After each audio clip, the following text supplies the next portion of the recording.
Bienvenue dans Provision de vie. La pensée d'aujourd'hui s'intitule « Bougez-vous ».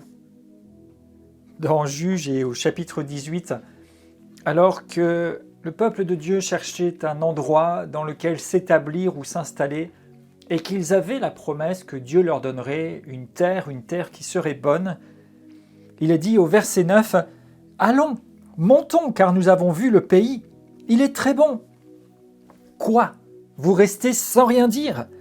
Ne soyez point paresseux à vous mettre en marche pour aller prendre possession de ce pays. En fait, alors qu'ils apportaient les nouvelles de cet endroit, il semble que le peuple restait comme statique et ces messagers vont dire « Mais, hé, bougez-vous, quoi ? Vous restez là sans rien dire ?» Quand la parole de Dieu est annoncée, quand les promesses de Dieu résonnent envers vous, quand le Seigneur lui-même vous interpelle à certaines choses, quelle est votre réponse ? Qu'en est-il de vous ? Et comme ici c'est dit au peuple en disant « Mais quoi ? Vous restez sans rien dire ?» Je vous pose la question aujourd'hui, mais quoi ? Vous restez sans rien dire ? Vous restez bras ballants ? Bougez-vous ! Allons-y, entrons dans la promesse. Quand vous avez la parole de Dieu qui vient vers vous, ne restez pas sans rien dire. Déclarez, parlez la parole, parlez la promesse, dites où vous allez, déclarez ce que vous croyez. Déclarez la puissance de Dieu, déclarez son autorité, déclarez Christ glorifié, déclarez l'atmosphère céleste, parlez. Et puis, allez-y, entrez, montez, entrez dans la promesse, rentrez dans la réalisation, allez.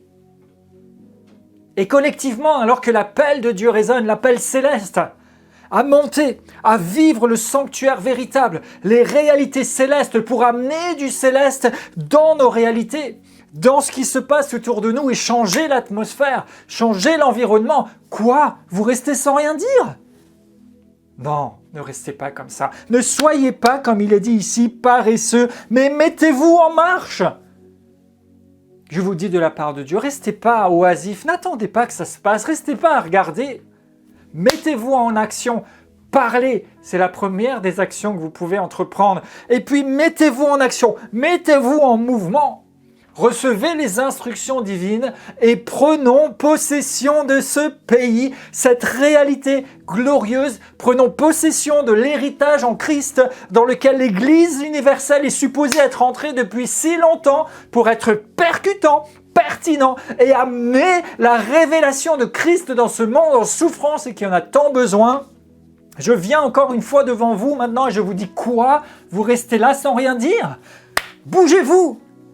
Recevez cette pensée comme de la part du Seigneur et je déclare sur vous maintenant une énergie, une impulsion. Je vous libère dans l'action pour entrer dans l'appel de Dieu et en vivre la plénitude